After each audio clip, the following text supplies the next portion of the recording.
The Joe Rogan Experience. We had a fun few weeks. Yeah, like the craziest. It's been pretty crazy. Yeah. This past weekend was bananas, though. So we do this show in Columbus, Ohio.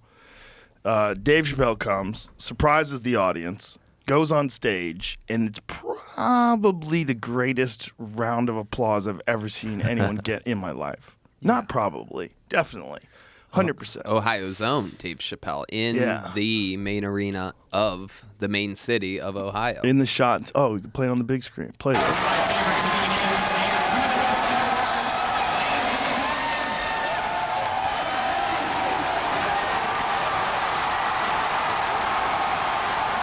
This is nuts.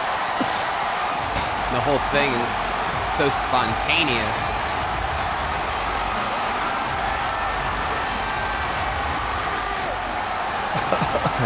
Now listen how long this goes. And this is a standing ovation. The standing ovation literally goes on for a minute.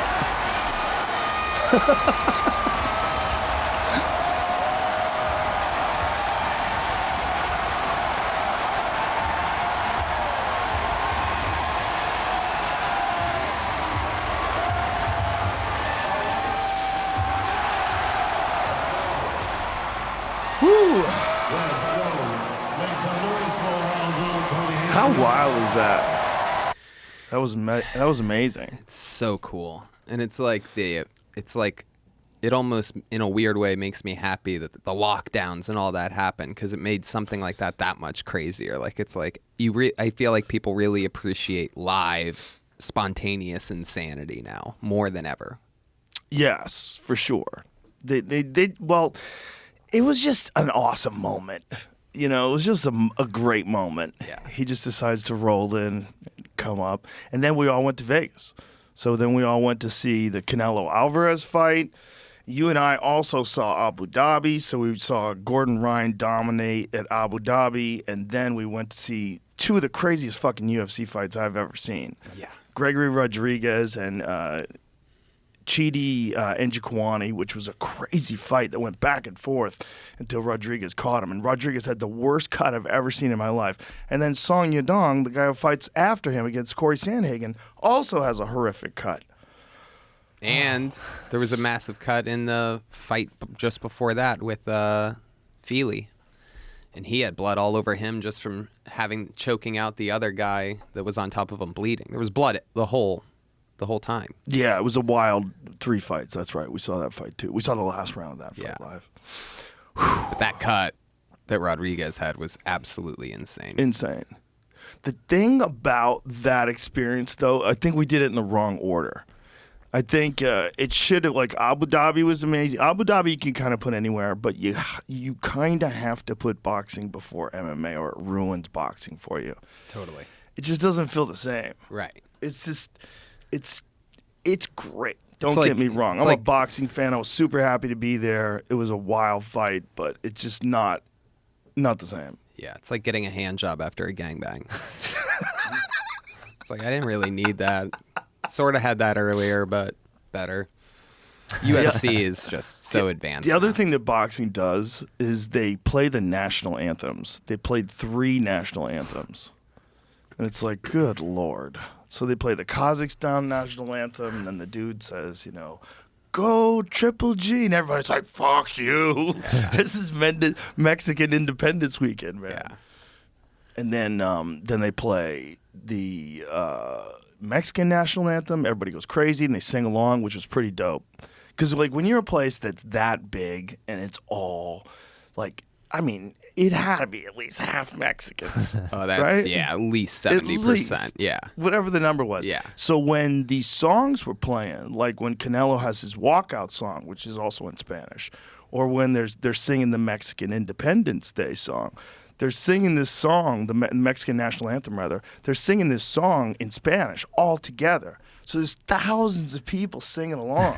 Yeah. Before the fight started, I saw in the stands there was like 30 or 40 seats that were blocked off that were just completely empty in this sea of humans. And I'm like, the performer in me is like, well, why would they lose that many seats? Why would they possibly? Where are those people? What bus didn't make it here? Exact same thing. You saw it? I thought they maybe could get burned by the fireworks. Right. That was my first thought. Yeah. And then it's Canelo's entrance, and the lights go off, pop back on, and there's a whole mariachi band. A full band playing for Canelo as he comes out. I legitimately thought that was probably where the fireworks were, and people could get fucked up by those fireworks. Yeah. Because, people have been fucked up by fireworks in fight entrances before. Pretty bad. To the point where they got burns all over their body, and they couldn't fight. I know that happened in Pride. In Pride, the dude got really cooked. He was a Brazilian guy.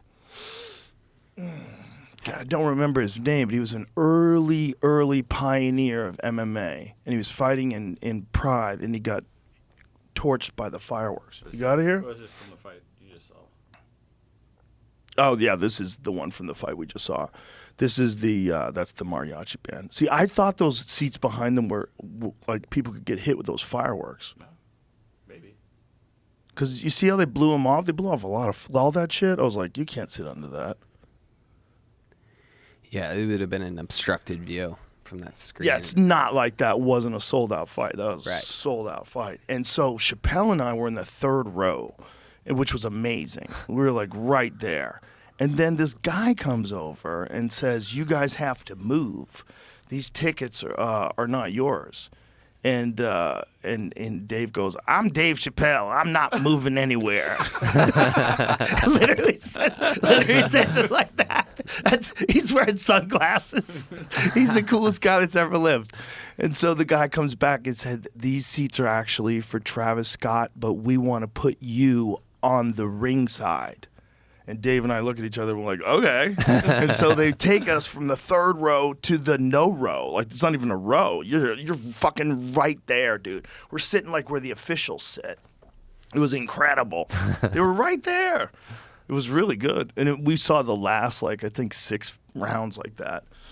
Something like that. But it was a good fight. It was a really good fight. I mean, Canelo Alvarez is a bad motherfucker. And Triple G tried to turn it on at the end. He just didn't have enough to take the decision. But it was still a good fight. And you got to realize that Triple G's 40 years old, too. Yeah. That's so old for a world-class boxer. There's only a few guys who've been able to pull that off.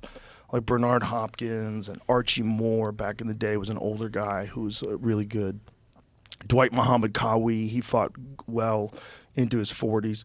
It's just like some of these guys, they just one day the wheels fall off. Might be you're 36, maybe you're 37, 38, and just one day the wheels fall off. Like ADCC, everyone was so young, like Baby Shark. Well, how about Ruotolo? 19 years old and wins ADCC. Youngest guy ever. That kid is wild. He and his brother are so good. Those guys are so good and they're 19. It's incredible. There were some times where it looked like he was in trouble. I mean, these guys just, they make it look so easy. It looks like they're just rolling around like it's an accident. That's Gordon. Gordon makes it look easy. Yeah. Those guys are moving like ninjas. Right. They have a totally different kind of style. Gordon is just like, he just puts poison on people. Yeah. He just grabs them and puts poison on them. They're fucked. It's like they're mentally compromised, it seems like. Like they are all buying into the hype of him. No. They just realize he's that good. So they're scared. But when I say scared, I don't mean terrified. What I mean is like, they feel the moment, right? Every one of those world-class fighters that goes up against another world-class fighter, at that moment, when the match is about to start and everything's on the line, they have no idea who's going to win. They all have like a wild feeling of anticipation. But with Gordon, they have it worse because no one's beating him. He's just running through everybody, and he's talking shit. And he's like a giant, good-looking guy. He's a giant, good-looking guy who talks shit. Look at him. I mean, look at that guy. I mean, if that wasn't a real person, if you said to me, is that CGI or is that a real person? I'd say that's CGI, man. Nobody looks that good. Unless he's a bodybuilder. Why would he look that good? And he's cool and funny. He's the fact that best. He's so nice. said that he called his mom before the tournament and told her that he won. But the thing is like there's no one like him. He's 27 years old, and he's widely accepted as the greatest of all time already. He hasn't been beaten in his last 50-something matches, and he gets so bored with it that he literally writes down on a piece of paper how he's going to strangle them. I'm going to get a person like this. I'm going to get this guy in a triangle. I'm going to get this guy in a mounted triangle. I'm going to do whatever I want. Yeah, he told me before that fight, he's like, I'm going to give him a single leg and let him take me down. Oh, yeah, that was the Nicky Yeah. Rodriguez Yeah. fight. Yeah. And he did. Yeah. Well, they were really good training partners. Nicky Rod is a beast, too.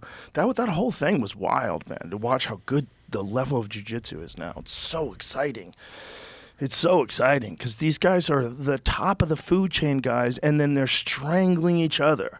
So it's not just that like a top of the food chain jiu-jitsu guy can go against a regular person and use it. Is they're using it on each other. The best of the best guys are using it on each other, and they're tapping each other. It's like, you know, and Gordon Bryan got Galvao's back and tapped him. It's like, oh, that's a crazy moment, man. That is a fucking passing of the torch if you're ever going to see one. I mean, even when he did it, he didn't even have a fully locked-in rear naked choke.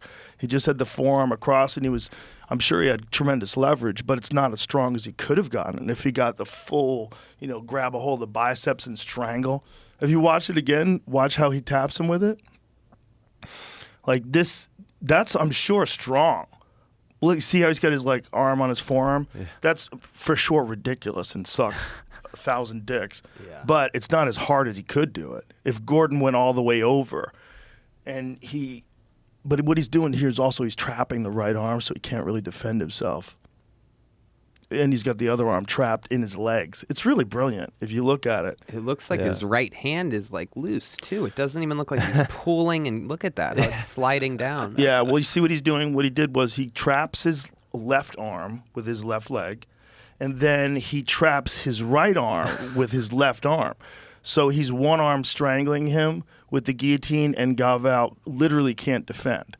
So what I'm saying is, I'm not saying it's not an awesome way to tap somebody. It certainly is. But that's not the hardest he could do it. The fact that he can tap world champions with a technique that is utilizing, a small percentage of the power that he would get if he fully locked and clamped down on the head, or if he got a gable grip. I mean, it's wild. It's a one-arm rear naked strangle is what it is. It's crazy. To do that on a world champion? Yeah.